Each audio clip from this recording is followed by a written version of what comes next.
Viewers, megastar Shakib Khan কিন্তু প্রায় 25টা বছর কিন্তু পার করে ফেলছেন বাংলার সিনেমা ইন্ডাস্ট্রিতে। হ্যাঁ ভিউয়ার্স, মেগাস্টার শাকিব খান কিন্তু অবশ্যই সিনেমা ইন্ডাস্ট্রিতে প্রায় 25টি বছর পার করে ফেলছেন আমাদের মেগাস্টার শাকিব খান।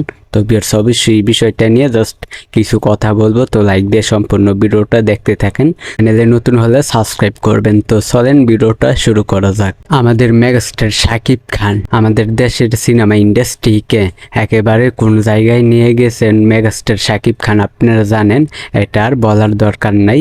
তো মেগাস্টার শাকিব খান কিন্তু সিনেমা ইন্ডাস্ট্রিতে 25টি বছর পার করে ফেলছেন। শাকিব খান তিনি একই কিন্তু সিনেমা ইন্ডাস্ট্রিকে ধরে রেখেছেন, দীর্ঘ সময় ঢালিউড ইন্ডাস্ট্রিকে একই টেনে নিয়ে গেছেন মেগাস্টার শাকিব খান। খ্যাতির চূড়ায় পৌঁছে হয়েছেন, অপ্রতিদ্বন্দ্বী অভিনয়ে মাতিয়েছেন এপার ওপার বাংলার দর্শকদের। তিনি ঢালিউড কিং শাকিব খান, খাদের কিনারা থেকে বাংলা সিনেমাকে তুলে আনা সত্যিকারের সুপার হিরো, যিনি এরই মাঝে রূপালী দুনিয়ায় পার করে ফেলছেন 25টি বছর। এখন সিনেমা জগতের উজ্জ্বল নক্ষত্র হলেও ক্যারিয়ারের শুরুটা নবাবের মতো ছিল না।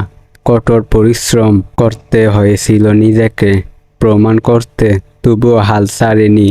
তাই তো হয়ে উঠেছেন ঢাকাই সিনেমার সবচেয়ে বড় ডেটমার্ক। 25 বছর পথ চলায় শাকিব খানের স্টাইল স্টেটমেন্ট ছিল চোখে পড়ার মতো। অ্যাকশন বা রোমান্টিক যে লুকই হোক না কেন, সবখানি মেগাস্টার 10-এ 10। মেগাস্টার শাকিব খান কিন্তু সিনেমা ইন্ডাস্ট্রিতে প্রায় 25টা বছর পার করে ফেলছেন। তো এই বিষয়টা আমি আপনাদেরকে জানিয়ে দিলাম। তো ভিউয়ার্স, অবশ্যই মেগাস্টার শাকিব খানকে কারা কারা ভালোবাসেন অবশ্যই আপনারা কমেন্টে বলবেন। ভিউয়ার্স, আজকের ভিডিও এই পর্যন্ত। পরের ভিডিওর জন্য সবাই অপেক্ষা করতে থাকেন, আর চ্যানেলে নতুন হলে সাবস্ক্রাইব করবেন।